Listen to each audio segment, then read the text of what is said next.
को देखने पर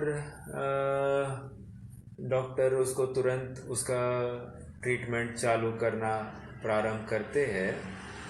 उतने में कोई भाई उसको बाहर से जाकर एक गिलास में पानी ले आता है, तो डॉक्टर तुरंत उस गिलास को फेंकवा देता है और कहता है कि मैं इसको ट्रीट करूँगा, तुम्हारी इधर कोई ज़रूरत नहीं है। निष्कर्ष इतना ही है कि देने वाले को ऐसे लग रहा है कि मैं तो ये मांग रहा है, इसको देना अपना काम है, और डॉक्टर उस चीज़ से मना कर रहा है। निष्कर्ष इतना ही है। पश्चात डॉक्टर उसको ट्रीट करता है और उसको इंजेक्शन आदि कुछ देने के बाद में वो ठीक भी हो जाता है।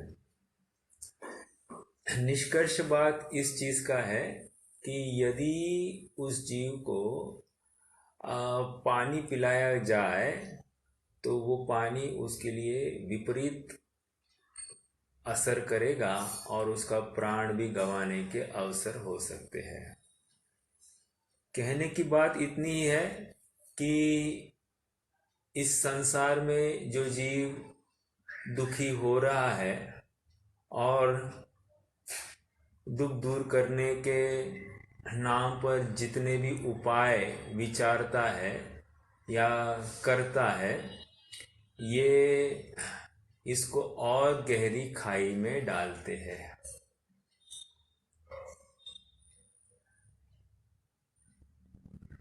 सॉरी, तो गहरी खाई में डाल रहे हैं और ये समझ नहीं पा रहा है कि मैं इससे बाहर कैसे निकलूं। तीसरा अध्याय चलना है। तीसरे अध्याय का हेडिंग है संसार दुख तथा मोक्ष सुख का निरूपण। दूसरा अध्याय यदि आप देखते हैं तो दूसरे अध्याय में संसार दुख का वर्णन किया और यहाँ पर संसार दुख तथा मोक्ष सुख का निरूपण। थोड़ा सा अंतर है। क्या अंतर है? एक्चुअली दूसरे अध्याय का नाम संसार अवस्था का स्वरूप दे रहे थे, और संसार अवस्था मतलब उसकी दयनीयता की और उनका निर्देश था, अर्थात संसार के दुख का वर्णन। और जीव को किस प्रकार का रोग हुआ उस चीज का निदान वहां पर किया गया। उसके आगे पंडित साहब ने और कुछ नहीं कहा है। लेकिन ये तीसरा अध्याय जो है ये अपने आप में फिर से संसार के दुखों का ही वर्णन यहाँ पर भी करते हुए दिखाई देंगे, और हमको ऐसा बिल्कुल प्रतीत होगा या भासित होगा ये दूसरे अध्याय का ही रिपीटेशन यहाँ पर हो रहा है। और सचमुच विचार करें, लगभग 31 पेजेस का ये प्रकरण है, 31 पन्नों का, और 31 पन्नों में लगभग 27 पेज यहाँ पर संसार दुख का ही वर्णन करने वाले हैं। मतलब ऑलमोस्ट दूसरे ऐसे लगते हुए तो दूसरे अध्याय का ही रिपीटेशन है, लेकिन वहां पर उपाय नहीं दिखाया गया है। दूसरे अध्याय में उपाय नहीं बताया गया है, और यहाँ पर दुख का एहसास जताकर उसको वहां से निवृत्त कराने का भी एक उपाय दिखाया जा रहा है। इस प्रकरण को भी प्रारंभ करते समय में पंडित साहब फिर से वैद्य और रोगी का उदाहरण लेकर ही खड़े होंगे, और दूसरे अध्याय में जैसे वैद्य और रोगी किस प्रकार वैद्य रोगी को ट्रीट कर रहा है, उसकी अवस्था का परीक्षण करके उसके रोग का निदान करते हैं, और फिर उस रोग के हयाती में रोग क्यों हुआ है एक बात, और रोग के हयाती में उस जीव की क्या क्या अवस्थाएं बनती है उसका ज्ञान वहां पर किया। यहाँ पर तो रोग की हयाती में क्या क्या अवस्थाएं हुई है ये तो बताएंगे ही बताएंगे। एक कदम आगे बढ़कर अब उसको उपाय भी दिखाया जाएगा और उस उपाय से इसको उपाय कैसे सही है इसकी प्रतीति भी यहाँ पर कराई जाएगी। जैसे मैंने कहा कि 27 पेजेस संसार दुख का वर्णन है और इसका हेडिंग देखिए मोक्ष सुख का निरूपण, ये भी है। तो अंतिम 4 पेजेस मोक्ष सुख का निरूपण कर रहे हैं। कारण प्रश्न खड़ा हो सकता है कि संसार दुख का निरूपण करने के लिए ज़्यादा लेखनी चलाई है और मोक्ष सुख का निरूपण करने के लिए कम लेखनी चलाई है, ऐसा क्यों? तो इसका जवाब इतना ही आता है कि मोक्ष हम और आप दोनों को परोक्ष है, प्रत्यक्ष नहीं है, और संसार के दुख हम और आप प्रत्यक्ष देखते हैं, अनुभवते हैं। इसलिए जिसका जीव को परिचय ज़्यादा होता है उसी के ऊपर ज़्यादा जोर दिया जाता है।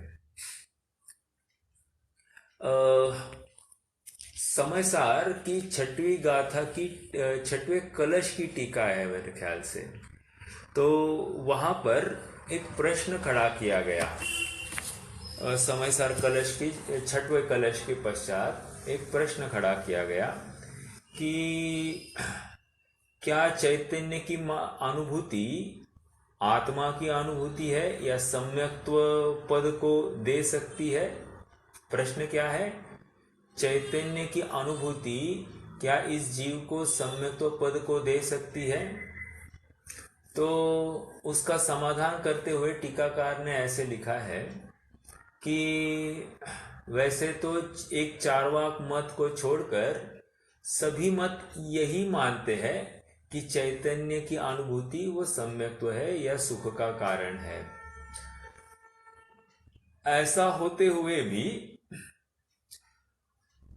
अन्य मत अर्थात सांख्य मत आदि ये चैतन्य को सदा शुद्ध मानते हैं, एकांत नित्य मानते हैं, एकांत शुद्ध मानते हैं और इसको लेकर और उसकी अनुभूति को वे मोक्ष या सम्यक्त्व आदि जो कहते हैं। लेकिन अपने यहाँ पर द्रव्य स्वभाव से तो आत्मा अनादि निधन है, शुद्ध है, ये तो बात है ही है। लेकिन साथ साथ इसकी वर्तमान में जो विपरीत अवस्था चल रही है, ये संसार अवस्था है, इसकी भी प्रतीति कराई जाती है। अर्थात संसार अवस्था वाला जो जीव प्लस द्रव्यार्थिक नय वाला जो जीव, इन पूर्ण की अनुभूति करता हुआ अर्थात प्रमाण के विषयभूत जो जीव है उसका निर्णय करके द्रव्यार्थिक नय के विषयभूत का अवलंबन लेता हुआ जीव ही सचमुच प्रतीति करता है या चैतन्य की अनुभूति करता हुआ सम्यक्त्व को प्राप्त होता है। थोड़ी सी कठिन बात भी हुई होगी, फिर से एक बार कहता हूं सीधे शब्दों में, द्रव्यार्थिक नय प्लस पर्यार्थिक नय ऐसे प्रमाण के विषयभूत द्रव्य का निर्णय करके द्रव्यार्थिक नय के विषय में अहम करता हुआ जो जीव होगा उसे चैतन्य की अनुभूति होती है और वह सम्यक्त्व का कारण होती है। अन्य मत मात्र द्रव्यार्थिक नय के विषयभूत आत्मा को ही देखते हैं, पर्यार्थिक नय वाले विषयभूत आत्मा को नहीं देखते हैं और इसीलिए अपने यहाँ पर संसार अवस्था पूर्वक मोक्ष है ये बात सिद्ध होगी। क्योंकि यदि संसार अवस्था ही स्वीकार नहीं करेंगे, जीव को सदा के लिए शुद्ध मानेंगे, अनादि निधन शुद्ध एक अखंड मानेंगे, कूटस्थ मानेंगे, तो फिर ये मोक्ष प्राप्ति का उपाय करेगा क्यों? इसलिए मोक्ष प्राप्ति का उपाय इसीलिए क्योंकि संसार अवस्था की सिद्धि है और संसार में दुख है। श्रीमद् को एक श्वेतांबर मुनि ने एक प्रश्न लिखकर भेजा था। प्रश्न कहे या उनकी एक विपदा थी, एक शल्य था कि हमारा अंतिम काल समीप आया ऐसा प्रतीत हो रहा है, और यह मनुष्य भव में अगर मैं आत्म कल्याण नहीं कर पाऊँ तो बहुत बड़ा अनर्थ हो जाएगा, ये भव तो विफल जाएगा, और इसीलिए आप मुझे कुछ संबोधन कीजिए जिससे मैं अपना आत्म कल्याण कर पाऊँ। तो श्रीमद जी ने उनको एक 6 पदों का 6 पद लिखकर भेजे थे। वे पद ऐसे थे: आत्मा 6, मतलब आत्मा है 1, दूसरा आत्मा नित्य है 2, संसार है 3, संसार दुख रूप है 4, मोक्ष है और मोक्ष का उपाय है। संसार दुख रूप है मतलब संसार का कारण बताया, संसार है, संसार का कारण है चौथा, मोक्ष है और मोक्ष का उपाय है छठा, पांचवा और छठा। तो ये 6 पद लिखकर भेजे और उनको कहा कि खत में तो इतना ही लिखा जाएगा, जब प्रत्यक्ष मिलना होगा तब विस्तार से चर्चा करेंगे। लेकिन फिर श्रीमद को ऐसा विकल्प आया कि उसके बाद में कि इनके जैसे ही अनेकों जीवों को सरल भाषा में मोक्ष मार्ग समझाना जरूरी है, इसलिए उन्होंने फिर आत्म सिद्धि शास्त्र की रचना की जो 142 श्लोक प्रमाण है। कहने की बात इतनी ही है कि संसार की स्वीकृति करना एक बात, और संसार की स्वीकृति इसलिए करना क्योंकि ये जीव का ही अपराध है एक दूसरी बात, और संसार दुख रूप है ये भी स्वीकार करके फिर वहां से हटने का उपाय करना वो मोक्ष का परिचायक है। ठीक है, अगर संसार को दुख रूप माने ही नहीं तो मोक्ष का उपाय कौन करेगा, समझ में आया। और इसीलिए संसार एकांत दुख रूप है, इसमें किसी भी अपेक्षा से सुख संभवित ही नहीं है, और मोक्ष में असीम असीम असीम सुख है और अनंत अनंत अनंत काल के लिए सुख है। ऐसी सहज वो अवस्था है, उसका निरूपण यहाँ पर किया जाएगा। मतलब दोनों एक दूसरे से विलक्षण है, और इसलिए कौन दुख को सुख को छोड़कर दुख को चाहेगा, कौन ऐसा बुद्धिमान होगा जो दुख की वांछा करेगा। समझ में आ रहा है।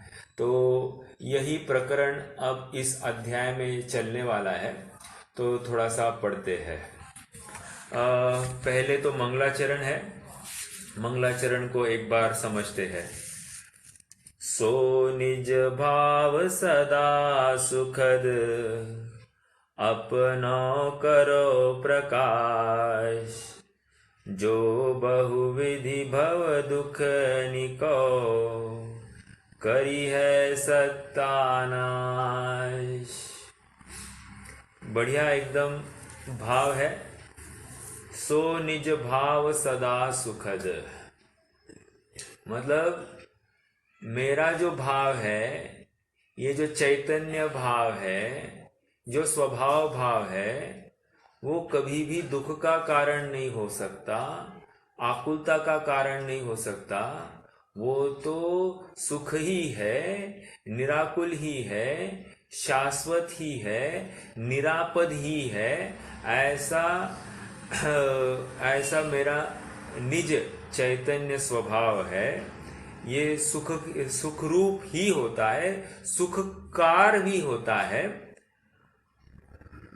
अपनों, और इसके आश्रय से अपनों करो प्रकाश, अपनों करो प्रकाश कहकर स्वभाव की ही प्राप्ति हो जाती है, अपनी ही प्रतीति होने से अन्य कुछ भाषित नहीं होता, एक अपना स्वरूप ही इसमें भाषित होता है, चैतन्यमान हो जाता है, प्रकाशमान होता है, स्फुरायमान होता है। तो अपनो करो प्रकाश सो बहुविधि भव दुख निको। तो कह रहे हैं इसलिए बहुत प्रकार से ये भव रूपी दुख को,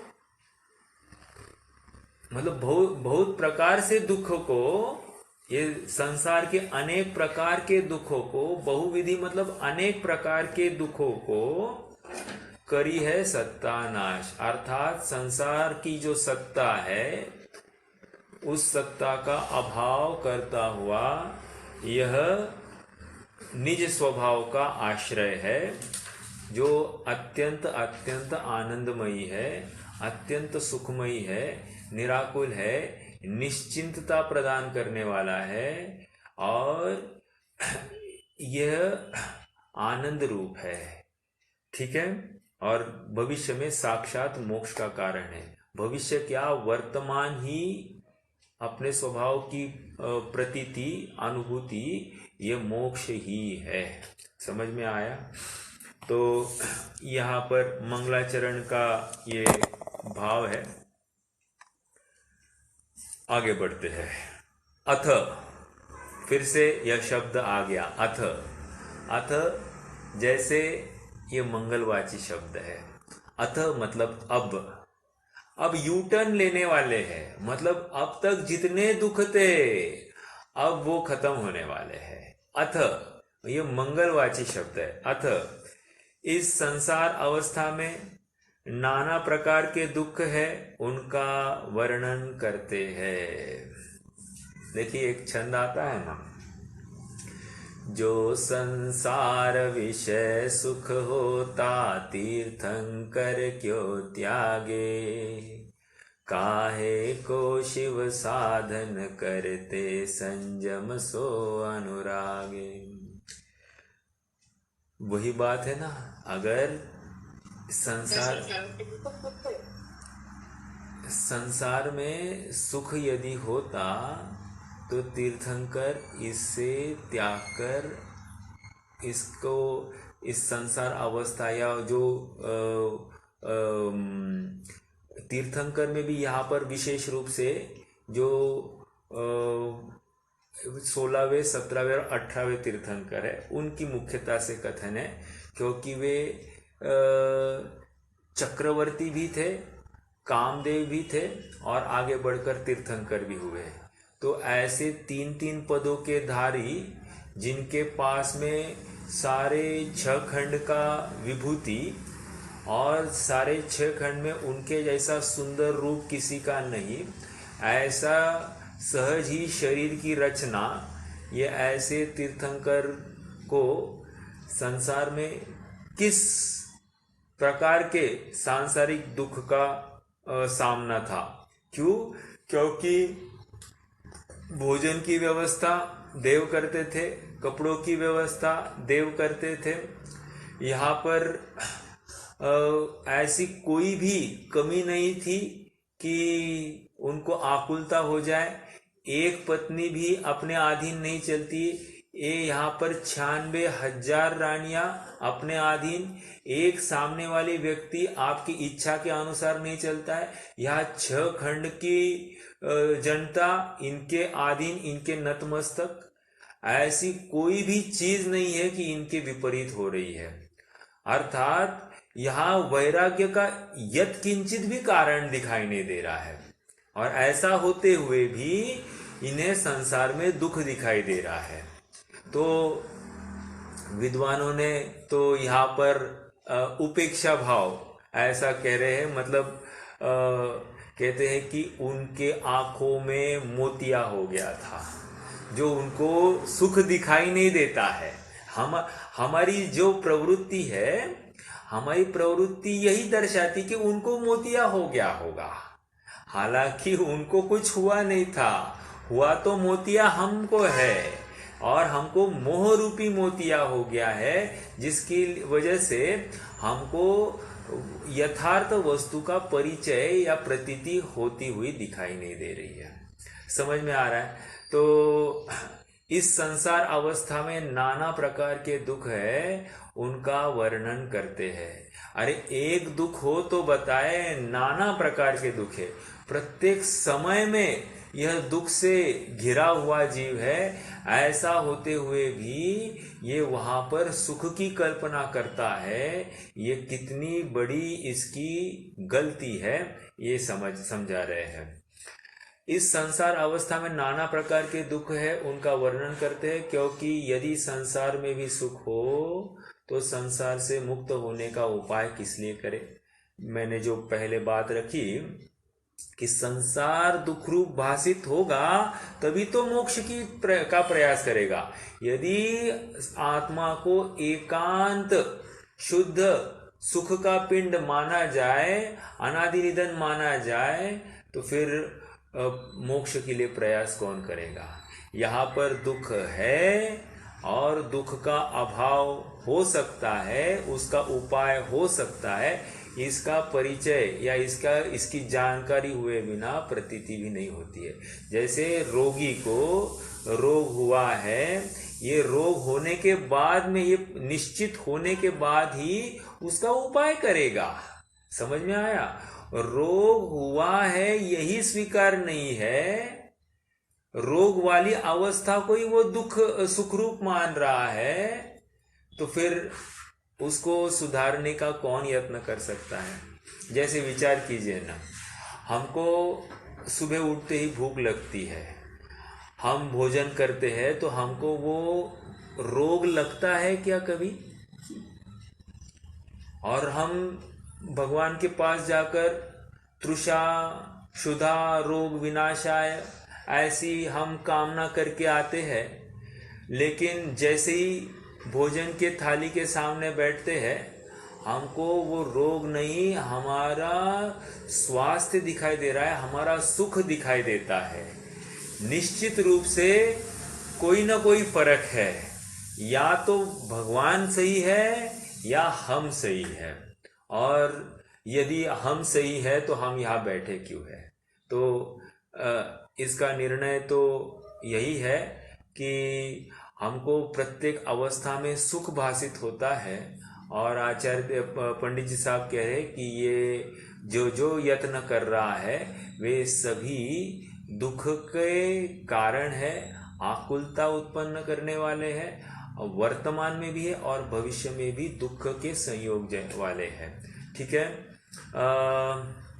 तो संसार में भी सुख हो। देखिए ना, आज तक जितने भी जीव, ये जैन मत की बात कर रहा हूँ, अन्य मत में तो उनके भगवान अवतारवादी होते हैं, एक बार मुक्त होने के बाद में फिर से यहाँ पर आ टपकते हैं। लेकिन अपने यहाँ पर ये बात नहीं है, एक बार मुक्त हो गया तो रिवर्स यहाँ पर फिर से नहीं आता है।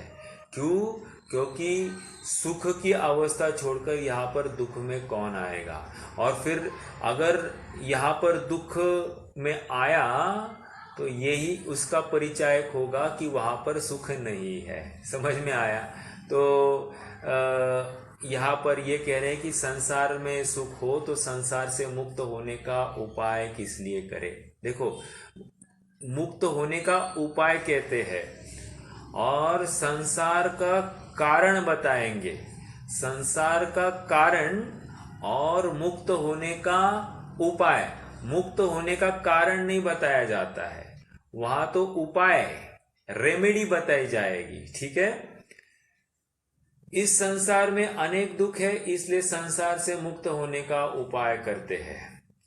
नीचे जैसे वैद्य रोग का निदान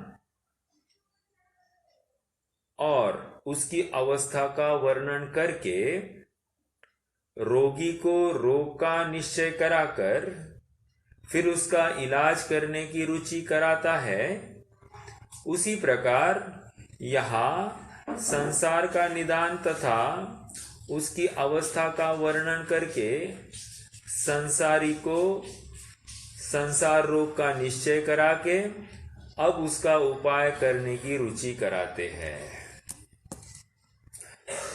तो दूसरे अध्याय में क्या किया था? दूसरे अध्याय में मात्र निदान, और उस निदान करने के बाद में उस रोग से क्या क्या अवस्था हो गई थी, इतने तक ही बात आई थी। ठीक है, अर्थात हर जगह पर वो पराधीन है, पराधीन है, पराधीन है, इसका निर्णय कराया जा रहा है, ऐसी प्रतीति कराई जा रही थी। लेकिन अब यहाँ पर एक कदम, क्या दो कदम आगे बढ़ने वाले हैं। क्या क्या करने वाले देखिए। वैद्य रोग का निदान और उसकी अवस्था का वर्णन करते हैं, ये दूसरे अध्याय में हो गया। रोग का निदान हो गया, कर्म बंधन रूपी रोग है, ठीक है, और उस कर्म बंधन में क्या क्या अवस्थाएं इस जीव की हो गई है, 8 कर्मोदय जनित, उसकी चर्चा हो गई।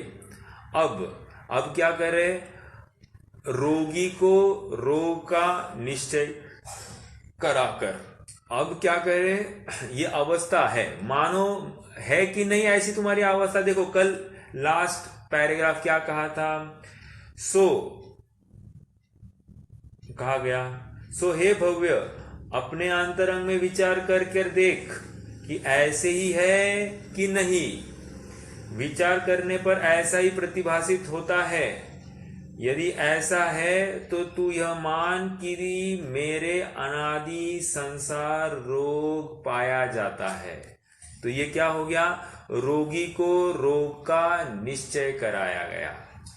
That you have been diagnosed and this is confirm that तुमको कर्म बंधन रूपी रोग हुआ है, या फिर XYZ रोग हो गया है। ठीक है, फिर ये 3 बातें हो गई। पहली बात, रोगी का निदान कराया रोग का, फिर उस रोग में होने वाली अवस्था।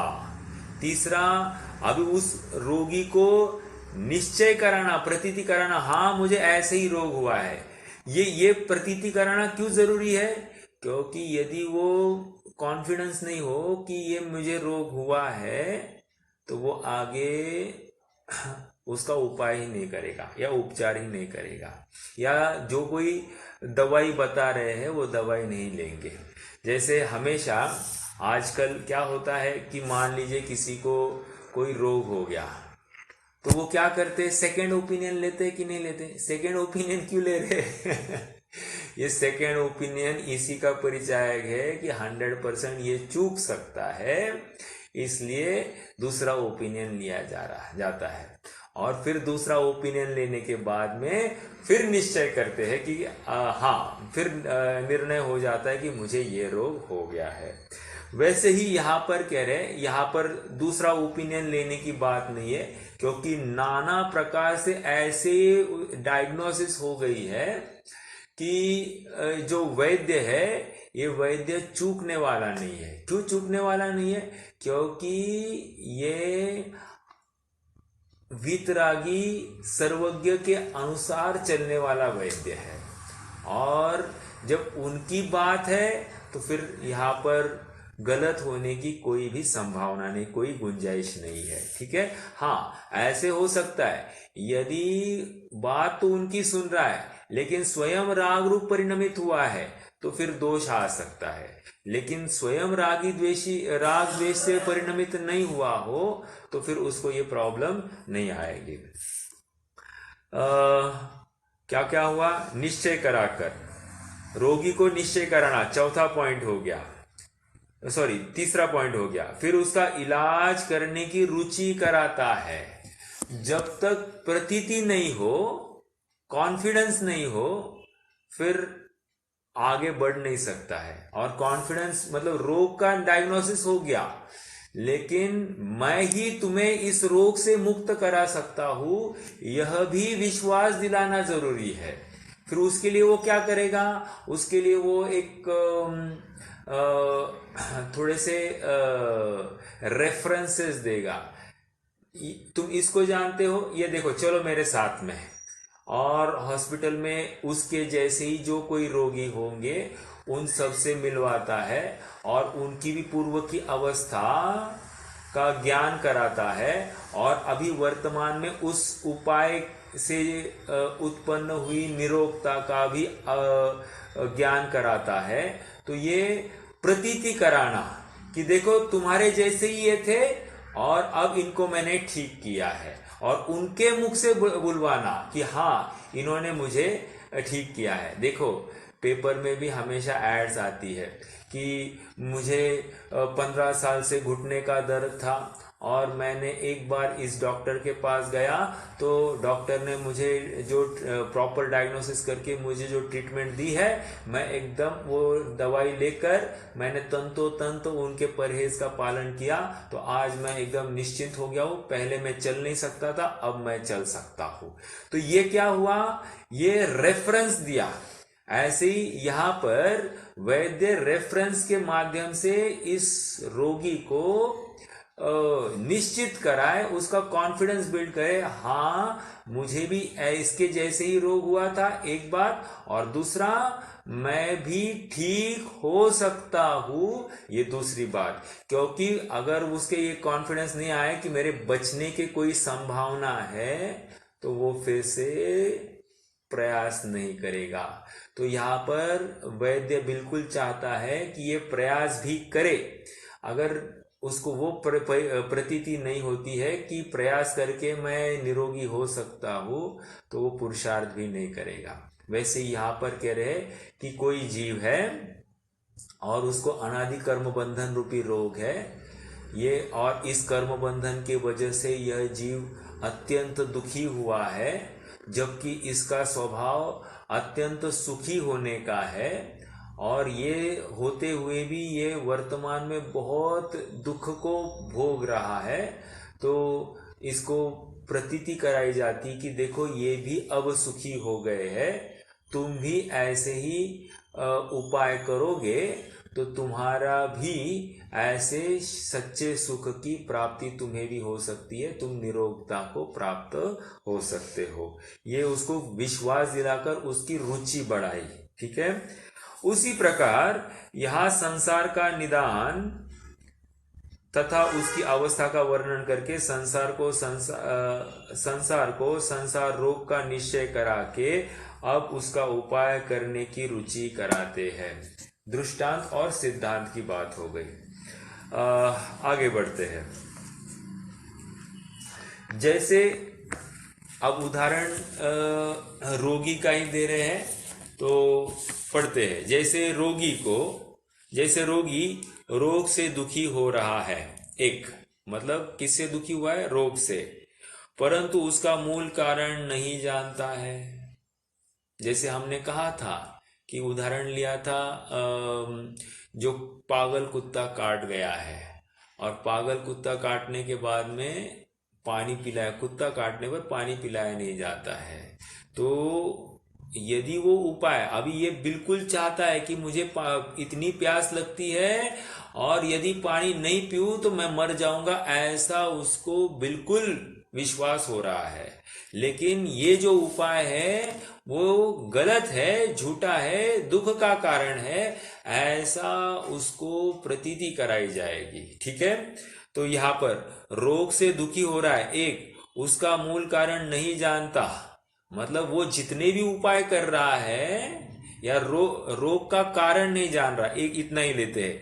सच्चा उपाय नहीं जानता, हाँ यहाँ पर सच्चा उपाय नहीं जानता मतलब जो उपाय विचारता है वो उपाय गलत है, और इसलिए दुख, और दूसरी बात दुख भी सहा नहीं जा रहा है।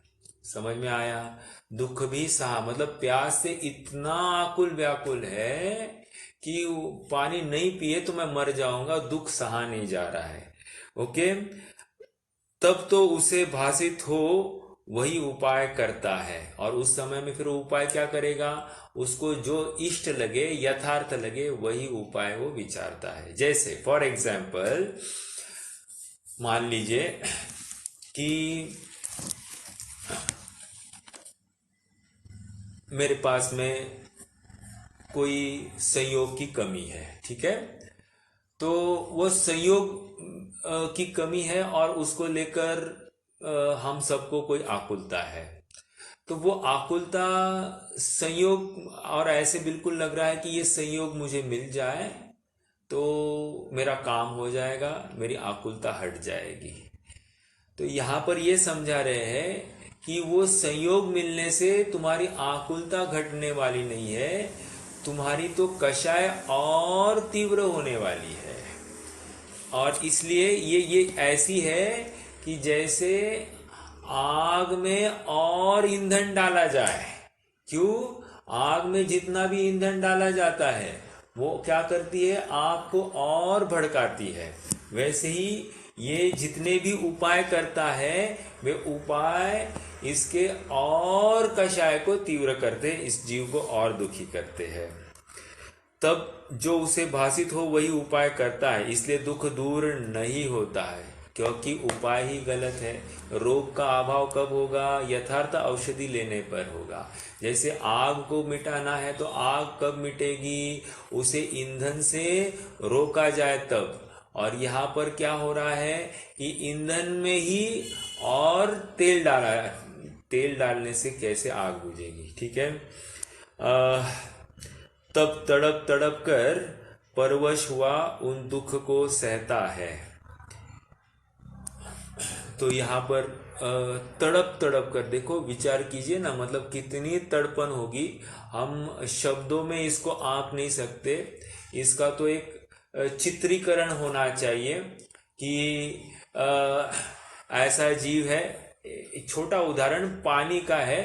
पानी चाहिए, पानी चाहिए, पानी चाहिए। और कौन सा जीव था वो पानी के लिए विवल हो रहा था? वो बैल का जीव। और बैल पानी नहीं मिला इसलिए इतना आकुल चित्त था और उसको पानी पिलाया नहीं गया, उसको नमोकार मंत्र सुनाया गया। और सच्चा उपाय करने से उसके कषाय मंद हुई, तो कषाय मंद होने से वो देव अवस्था को प्राप्त हुआ।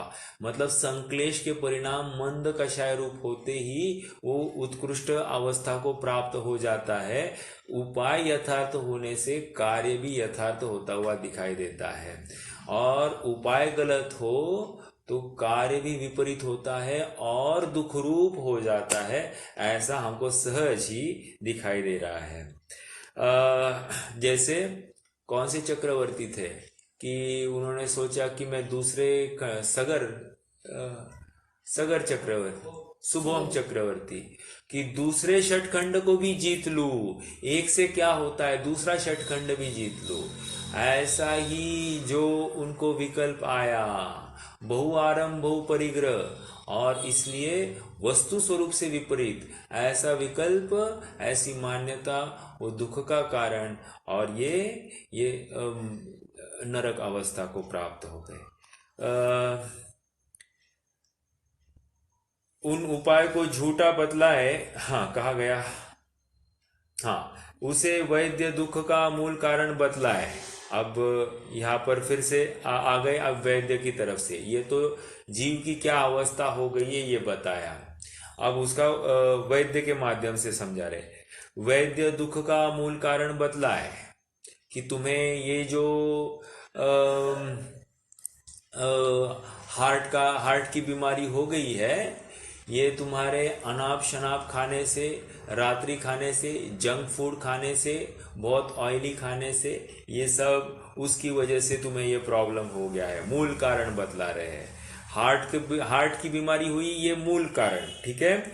और दुख का स्वरूप कि इसमें तुम्हारी हृदय की गति कम होती है, खून पंप कम होता है, इसलिए तुम्हें चलने में बहुत दिक्कत होती है, सांस लेने में भी आसानी नहीं होती है, और कभी कभी तुम्हारा राइट हैंड भी बहुत दर्द करता है, आदि आदि जितनी भी बातें हैं ये कह रहे हैं कि दुख का स्वरूप बतलाया।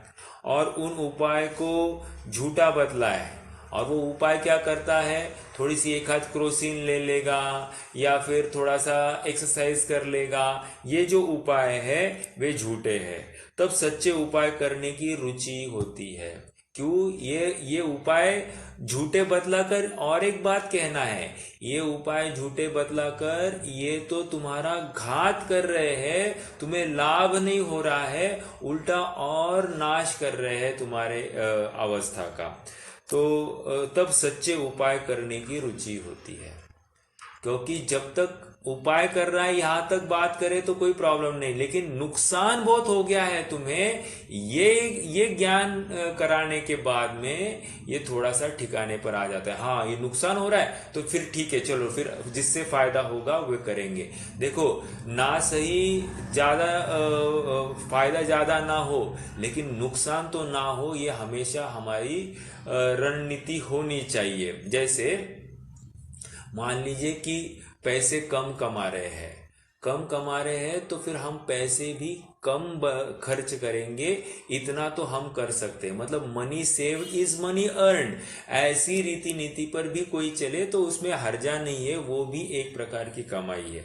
वैसे यहाँ पर कह रहे हैं कि नुकसान ज्यादा नहीं हो, व्यय ज्यादा नहीं हो, भले ही लाभ नहीं हो रहा है तो व्यय तो ज्यादा नहीं हो, ये ठीक है। दुख का स्वरूप बतलाए, उन उपायों का झूठा बतलाए, तब सच्चे उपाय करने की रुचि होती है। उसी प्रकार संसारी संसार से दुखी हो रहा है, मतलब संसार से मतलब संसार में जितने भी संयोग मिले हैं, जितने भी भोग मिलते हैं, उनसे यह दुखी हो रहा है, ठीक है। और दुखी होने पर क्या हो रहा है इसका, परंतु उसका मूल कारण नहीं जानता। मैं संसार में जितने भी यत्न कर रहा हूं वे सब दुख के कारण है, ये वो समझता नहीं है। जैसे एक छंद आता है ना, मोह उदय जीव अज्ञानी, भोग भले कर जाने, जो कोई जन खाय धतूरा, सो सब कंचन माने। फिर से मतलब मोह के उदयवश ये अज्ञानी जीव क्या करता है, भोगों को भला करके उनकी ही प्राप्ति में जुटाता है, उनके पीछे ही लगा रहता है, और इनसे ही मैं सुखी हो जाऊंगा, इनसे ही मैं सुखी होऊंगा, ऐसा वो मानता है। और जबकि ऐसा नहीं है, वो उससे विपरीत वो और उन भोगों की प्राप्ति करके कह रहा है कि इसको ऐसा मत चढ़ गया कि वो जैसे धतूरा का फूल खाने से सब कुछ पीला पीला पीला दिखाई देता है, पीला दिखाई देता है, तो कह रहे कि ऐसे ही इसको भी उनसे ही सुख होने की कल्पना एक दिग्भ्रमित कर देती है, मृग जाल के समान है तो नहीं वहां पर जल, लेकिन वहां पर जल भासित होता है। वैसे ही विषयों में सुख है नहीं, लेकिन सुख भासित होता है, भोग में सुख भासित हो रहा है, ठीक है। आइए थोड़ा सा पढ़ते हैं। परंतु उसका मूल कारण नहीं जानता तथा सच्चे उपाय नहीं जानता है, और दुख सहा भी नहीं जाता, तब अपने को भासित हो वही उपाय करता है, इसलिए दुख दूर नहीं होता। दुख दूर क्यों नहीं हो रहा है, क्योंकि मन चाहे वो उपाय कर रहा है, इसको लगा ये ट्राई करके देखे ये करता है, वो ट्राई करके देखे वो करता है, लेकिन वे उपाय यथार्थ थोड़ी है, और ये यथार्थ उपाय किए बिना ये सुखी नहीं होगा। जैसे किसी को पेट दर्द हो रहा है, तो पेट दर्द हो रहा है तो पेट दर्द के अनेक कारण हो सकते हैं। एक तो गैस हो गई तो भी पेट दर्द होगा, एक तो वात चढ़ गया मतलब आपकी नाभि की नस चढ़ गई होगी तो भी पेट दर्द होगा, या फिर खाने में कुछ कम ज़्यादा हुआ होगा तो भी पेट दर्द होगा, या पेट साफ नहीं हुआ तो भी पेट दर्द होगा। तो अनेक कारण है, उपाय यथार्थ किए बिना मात्र प्रॉब्लम तो एक है पेट दर्द, लेकिन उसके सॉल्यूशंस अनेक प्रकार के हो सकते हैं। तो जो यथार्थ प्रॉब्लम है, पेट दर्द का कारण क्या है, ये समझे बिना उसके ऊपर उपाय भी नहीं लगाया जा सकता। तो मात्र कोई भी उपाय करके नहीं चलेगा, यहाँ पर यथार्थ उपाय करना भी जरूरी है। और ये कोई भी अनाप शनाप उपाय करता है उससे और पेट दर्द बढ़ता है, दर्द का निवारण नहीं होता है, और इसलिए और दुखी हो जाता है।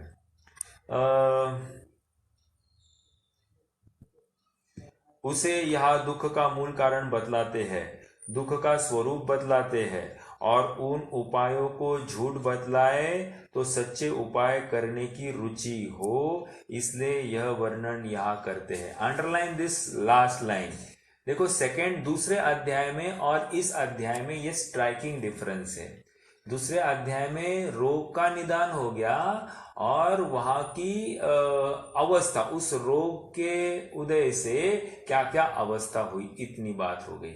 लेकिन यहां पर कह रहे वे उपाय झूठे हैं। एक मतलब जो जो उपाय कर रहा है उस रोग के उदय में, ये जो जो उपाय करता है रोग का निवारण करने के लिए, वे झूठे हैं एक। और दूसरा सच्चे उपाय क्या है, और सच्चे उपाय की रुचि करानी और उसका वर्णन करेंगे, अर्थात वे उपाय भी बतलाएंगे। तो इन शॉर्ट इस अध्याय में दो तत्वों की चर्चा होगी, एक तो आश्रव तत्व और एक मोक्ष तत्व। समझ में आया? और जब आश्रव कह रहे हैं तो उसके साथ साथ जीव तत्व भी बताएंगे और अजीव तत्व भी बताएंगे। तो इन शॉर्ट चार तत्व, या यूं कहिए स्व पर हे उपादेय। समझ में आया? स्व यह जीव तत्व, पर यह अजीव तत्व, और हे यह संसार तत्व, यह संसार अवस्था या उसके उपाय, ये सभी यह संसार में रहना, ये हे है। और उपादेय ऐसा मोक्ष तत्व, इनकी चर्चा यहां पर होने वाली है। ठीक है, आगे बढ़ते हैं। पेज नंबर 46 पर आते हैं। देखिए क्या कह रहे हैं अभी। संसार दुख और उसका मूल कारण। उसके नीचे देखिए क ऐसा लिखा है। क में क्या लिखा है? कर्मों की अपेक्षा से। ठीक है, क लिखा है मतलब इसके आगे ख भी होगा, ओके, और ख के आगे ग भी है। अभी ख कहकर देखो, आप थोड़ा सा पेज नंबर 67 पर आ जाइए। देखिए यहां पर क है ना, कर्मों की अपेक्षा से संसार दुख और उसका मूल कारण। अब 67 पर क्या कहेंगे? संसार दुख और उसका मूल कारण, लेकिन किसकी अपेक्षा से? 62 पर है क्या? हाँ 62 पर आ जाइए। 62 पर कह रहे पर्याय की अपेक्षा से संसार दुख और उसका मूल कारण। ओके, मतलब 46 पर क्या था? संसार दुख और उसका मूल कारण कर्मों की अपेक्षा से। और 62 पर 16 पेज आगे कह रहे कि पर्याय की अपेक्षा से संसार दुख और उसका मूल कारण। और आगे बढ़ेंगे तो पेज नंबर 70 है, हाँ 70। ग दुख का सामान्य स्वरूप, वहां पर भावों की अपेक्षा से वे दुख को बताने वाले हैं। समझ में आया? तो ये इन शॉर्ट यहां पर जो निरूपण करने की पद्धति है, दुख ही बताएंगे, लेकिन विवक्षाएं अलग अलग होगी। देखिए जैसे 6 ढाला है। 6 ढाला में पहली ढाल में क्या बताया कि संसार दुखों का वर्णन हो गया। यहां पर भी संसार दुखों का ही वर्णन कर रहे हैं, लेकिन 6 ढाला में जो संसार दुखों का वर्णन किया वो 4 गतियों की अपेक्षा से दुखों का वर्णन किया है। लेकिन यहां पर गति के साथ साथ कर्मों की तरफ से भी चर्चा कर रहे हैं और आगे बढ़कर भावों की तरफ से भी चर्चा करेंगे। मतलब 3 अपेक्षाओं से ये चर्चा करने वाले हैं। कर्मों की अपेक्षा से ये इनकी मौलिक देन है। गति की अपेक्षा से, 4 गति की अपेक्षा से तो चर्चा वो कहाँ आएगी? पेज नंबर 62 पर, जहां पर पर्याय अपेक्षा से चर्चा आएगी। पर्याय मतलब गति, ऑलराइट। और जो पेज नंबर 70 पर कह रहे हैं दुख का सामान्य स्वरूप, वह भावों की तरफ से, जीव के परिणामों की तरफ से ये कैसे दुखी हो रहा है उसका ज्ञान कराने वाले हैं। तो थोड़ा सा एक मनोवैज्ञानिक प्रोसेस है। अब प्रश्न ये आ रहा है कि दौलत राम जी तो इनके प्रशिष्य है, किसके, टोडरमल जी के दौलत राम जी प्रशिष्य है। तो शिष्य ने तो मात्र एक ही दुख बताया और वे सुपर डुपर हिट हो गए उनकी, मतलब छह ढाला जो है एकदम इतने फेमस हो गए कि हमको इतना ही मालूम है कि चार गति में दुख है, ये गति दुख रूप है। जबकि पंडित साहब ने तो कर्म भी दुख का कारण है, कर्म का उदय, और जीव के परिणाम भी दुख का कारण है, ये भी बताया। तो इसमें कारण क्या है कि इन्होंने एक ही पर्टिकुलर पहलू को लेकर संसार दुख रूप है बताया, और इन्होंने तीन तीन पहलू को लेकर संसार को दुख रूप बताया। देखो, थोड़ी समीक्षात्मक अपन चर्चा कर रहे हैं। कारण इतना ही दिखाई दे रहा है कि जब कविता फॉर्म में लिखा जाएगा, कविता में, तो उसमें जो सामने वाले को परिचित है, ऐसे चार गतियां ज्यादा परिचित है, तो उनके माध्यम से ही चर्चा की जाती है, तो वो इजीली उसे सुलभता से उसे हजम हो जाती है वो बात, ओके, और वो उसे गुनगुनाना चालू करता है। लेकिन ये पद्य सॉरी गद्य जो होता है, ये ऐसे नहीं होता है। इसमें थोड़ी इलेबरेटिव बात होती है और विस्तार से ही सब कथन किए जाते हैं, ओके। तो ये थोड़ा बहुत फर्क है दौलत राम जी की संसार दुखों का वर्णन और मोक्ष मार्ग प्रकाशक के संसार दुखों का वर्णन। यहाँ पर कर्मों के वश, कर्म उदय के वश यह जीव दुखी है, ये एक एक्स्ट्रा बात आ रही है, और दूसरे जीव के परिणामों को लेकर भी वो दुखी है, ये दूसरी बात यहाँ पर विशेष रूप से आ रही है। अब थोड़ा सा आगे बढ़ना है। अब कर्मों की अपेक्षा से इसके दुख को बता रहे हैं। तो एक छोटा सा यहाँ पर एक टैबुलर फॉर्म आप विचार कीजिए। 4 कॉलम्स बनेंगे, 4 कॉलम्स। उसमें पहले कॉलम में लिखा जाएगा अपराध, ओके। दूसरे कॉलम में वो अपराध का स्वरूप क्या है। तीसरे कॉलम में उसका विश्लेषण, और चौथे कॉलम में उसका निमित्त कारण क्या है, वो अपराध होने का निमित्त कारण क्या है। ये 4 बातें अपन करेंगे चर्चा। तो पहला पॉइंट क्या था, अपराध। अपराध क्या है जीव का, कह रहे विकारी भाव हो रहे हैं। तो विकारी भाव के पीछे कह रहे उसका स्वरूप क्या है, कह रहे मिथ्या दर्शन, अज्ञान और असंयम। क्या क्या कहा, मिथ्या दर्शन, अज्ञान और असंयम। ये 3 बातें इसके अपराध का स्वरूप बता रहे। ये 3 प्रकार के अपराध। और वे अपराध का अर्थ क्या है, मिथ्या दर्शन मतलब अतत्व श्रद्धान या अन्यथा प्रतीति, अपने स्वरूप में अहम नहीं करता है, पर के स्वरूप में अहम करता है, ओके। ये मिथ्या दर्शन हो गया। अज्ञान क्या है, अपने स्वरूप को अपना नहीं जानता, पर के स्वरूप को अपना जानता है, ओके। अर्थात वस्तु स्वरूप का ज्ञान यथार्थ रूप से नहीं हो रहा है। वस्तु स्वरूप यथार्थ मतलब शरीर और आत्मा की जो एक क्षेत्रावगाही जो ऐसी असमान जाति द्रव्य पर्याय है, वही मैं हूं, ऐसा वो जान रहा है। पहले मानने की बात थी, अब जानने की बात है, दूसरा। और तीसरा असंयम। असंयम का स्वरूप क्या है कि जिस स्वरूप में रमना चाहिए उसमें रमता नहीं है, उसी को अपन कषाय कहेंगे, अचारित्र कहेंगे या अन्यथा प्रवृत्ति कहेंगे, ठीक है।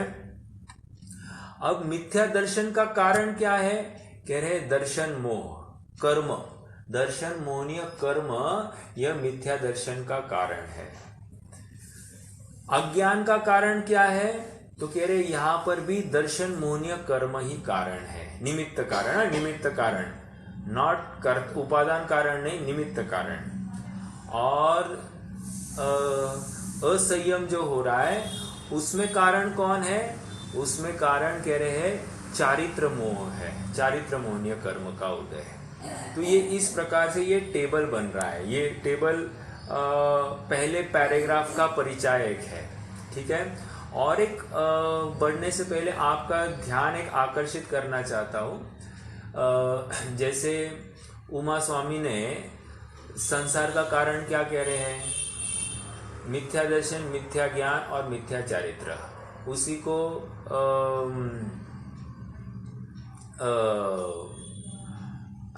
कौन समन भद्र स्वामी तो तीसरे सूत्र श्लोक में क्या कह रहे हैं? सदृष्टि ज्ञान वृत्तानि। तो वहां पर सम्यक दर्शन, सम्यक ज्ञान, सम्यक चारित्र, और इनसे विपरीत मिथ्या दर्शन, मिथ्या ज्ञान और मिथ्या चारित्र ये दुख का कारण है, संसार का कारण है। ऐसे समन भद्र स्वामी भी रत्नकण शावकाचार में कह रहे हैं। लेकिन अगर समय सार को उठाकर देखे कुंद कुंद स्वामी के द्वारा, तो उन्होंने जीव के दुख का कारण मिथ्या दर्शन, अज्ञान और असंयम, ऐसे 3 बातों में उसको डिवाइड किया है। तो पंडित साहब ने भी उसी शैली का अनुकरण किया है, समय सार की या कुंद कुंद स्वामी के अनुसार ही उन्होंने उसका अनुकरण किया है। तो इसका मतलब वे ऐसा नहीं है कि तत्वार सूत्र को जानते नहीं थे, क्योंकि उसके ऊपर भी विशेष प्रभुत्व उनका दिखाई देता है। आगे हम रहस्यपूर्ण चिट्ठी आदि में हम वहां पर बिल्कुल देख सकते हैं वो बातें। लेकिन ऐसा होते हुए भी इन्होंने समय सार का अनुगम या अनुकरण किया हुआ दिखाई देता है, ठीक है। तो ये मिथ्या दर्शन, अज्ञान और असंयम, याद रखना, ये अज्ञान अर्थात शायपशमिक अज्ञान की बात चल रही है, शायपशमिक अज्ञान की बात चल रही है। और ये औदैहिक अज्ञान नहीं है, याद रखना। औदैहिक अज्ञान अलग चीज है, शायपशमिक अज्ञान की बात चलती है। और असंयम, असंयम भी ये ना तो औपशमिक है ना शायपशमिक है, और ना ये औदैहिक असंयम है। नाउ व्हाट इज औदैहिक असंयम? थोड़ी सी कठोर तो थोड़ी सी टफ बात है, क्योंकि 5 भावों को याद करना पड़ेगा। हमने सबसे पहला विषय जो है 5 भाव लिया था। 5 भाव में औदैहिक भाव का हमने विस्तार देखा था। तो औदैहिक भाव में गति, कषाय, लिंग, मिथ्या दर्शन, असंयत, असिद्धत्व, अज्ञान, ये कुछ बातें थी। 21 भाव थे ना औदैहिक भाव। तो वहां पर असंयत ये एक भाव आया था, कषाय ये एक भाव आया था, औदैहिक भाव। तो मेरा प्रश्न है कषाय में क्या लेना, असंयत में क्या लेना? और प्रश्न क्यों आया है? क्योंकि यहां पर संसार का कारण या दुख का कारण असंयम ऐसा कह रहे हैं। तो और मैं ये कह रहा हूं कि जो औदैहिक भाव वाला असंयम है वो यहां पर नहीं लेना। तो प्रश्न अपने आप खड़ा हो रहा है कि वहां पर 5 भावों में कषाय का अर्थ क्या लिया गया था और असंयम का अर्थ क्या लिया गया था? कोई बता सकता है?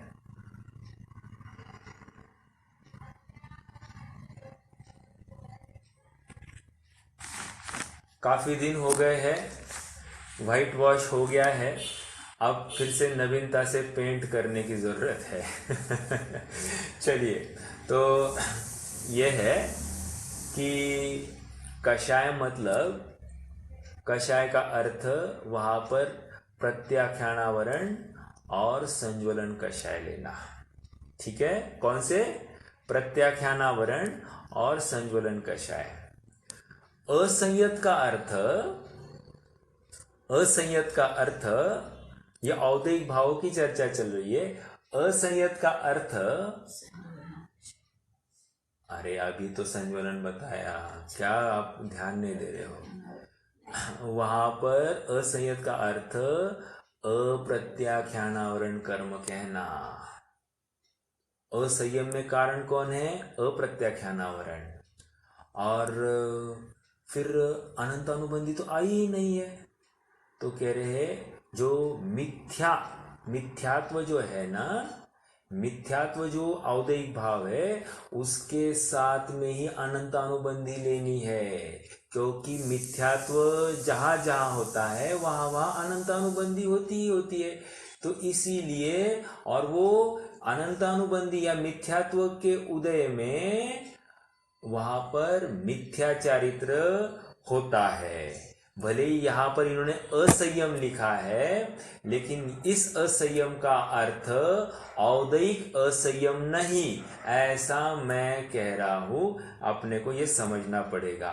ये असंयम का अर्थ इज अन्यथा प्रवृत्ति, मिथ्या चारित्र। समझ में आया? ये थोड़ी सी महत्वपूर्ण बात थी। जितने जनों को समझ में आया ठीक है, नहीं समझ में आया तो जब कभी हम फिर से चर्चा करेंगे 5 भावों की, उसमें डिटेलिंग हो जाएगी। लेकिन जिनको 5 भाव हो गए हैं वे बिल्कुल इतना थोड़ा बहुत समझ सकते हैं। ठीक है, आइए थोड़ा सा पढ़ते हैं और फिर आज रुक जाएंगे। एक पैराग्राफ पढ़ते हैं। वहां सब दुखों का मूल कारण मिथ्या दर्शन, अज्ञान और असंयम है। Very correct. तो आप चाहो तो आपके पास कॉपी होगी तो लिख सकते हैं, अज्ञान का अर्थ औदैहिक अज्ञान नहीं, ओके। और असंयम का अर्थ औदैहिक असंयम नहीं, ओके। ये स्पेसिफिकली मेंशन कीजिए। असंयम का अर्थ यहां पर मिथ्यात्व के साथ में होने वाला चारित्र, और वो अनंतानुबंधी जनित ही है। ठीक है, लेकिन अनंतानुबंधी में औदैहिक अज्ञान, अनंतानुबंधी के लिए ऐसा अलग से औदैहिक अज्ञान कोई नहीं है, वो मिथ्यात्व में गर्भित है, ये समझना है। जो दर्शन मोह के उदय से हुआ अतत्व श्रद्धान मिथ्या दर्शन है। अभी हमने जो कोई टेबल का विचार किया था उसी की बात अभी यहां पर आ रही है। उससे क्या हुआ? वस्तु स्वरूप की यथार्थ प्रतीति नहीं हो सकती, अन्यथा प्रतीति होती है। मतलब जैसी वस्तु है वैसा मानता नहीं है, और जैसी नहीं है वैसा मानता है। यही बात आ गई फिर से। पहले अध्याय में भी, दूसरे अध्याय में भी वही बात आई थी, यही अन्य प्रकार से कही है। तथा उस मिथ्या दर्शन ही के निमित्त से क्षयोक्षम रूप अज्ञान है, वह ज्ञान, हाँ, क्षयोक्षम रूप ज्ञान है, वह अज्ञान हो रहा है। अज्ञान हो रहा है, उससे यथार्थ वस्तु स्वरूप का जानना नहीं होता है। मतलब जैसी वस्तु वैसी जानता नहीं है, अलग रूप से जानता है। शरीर में कुछ हुआ, मुझे कुछ हुआ, शरीर में अच्छा हुआ तो मेरा अच्छा हुआ, ऐसा जो जानना है, सो कह रहे हैं ये जानना क्षयक्षमिक अज्ञान है। ठीक है, अन्यथा जानना होता है। तथा चारित्र मोह के उदय से हुआ कषाय भाव, उसका नाम असंयम है। चारित्र मोह का अर्थ फिर से क्या लेना? यहां पर अनंतानुबंधी, इतना ही। हाँ, अनंतानुबंधी। चारित्र मोह के उदय से मतलब हुआ कषाय भाव, उसका नाम असंयम। अनंतानुबंधी, अप्रत्याख्यानावरण नहीं लेना, अप्रत्याख्यानावरण वाला असंयम नहीं लेना, क्योंकि वहां 5 भावों में असंयम का अर्थ अप्रत्याख्यान लिया है, और कषाय का अर्थ वहां पर प्रत्याख्यानावरण और संज्वलन कषाय लिया है। लेकिन यहां पर असंयम का अर्थ अनंतानुबंधी कषाय लेनी है। ठीक है, उससे जैसे वस्तु स्वरूप है वैसी नहीं प्रवर्तता, अन्यथा प्रवृत्ति होती है। इस प्रकार ये मिथ्या दर्शनादिक है, वे ही सर्व दुख का मूल है। किस प्रकार है सो बतलाते हैं, ये हम चर्चा कल करेंगे। ओके। कोई प्रश्न है तो पूछ सकते हैं, नहीं तो जिनवानी स्तुति करेंगे। पहले आपको अंबिक यंत्र आपने कहा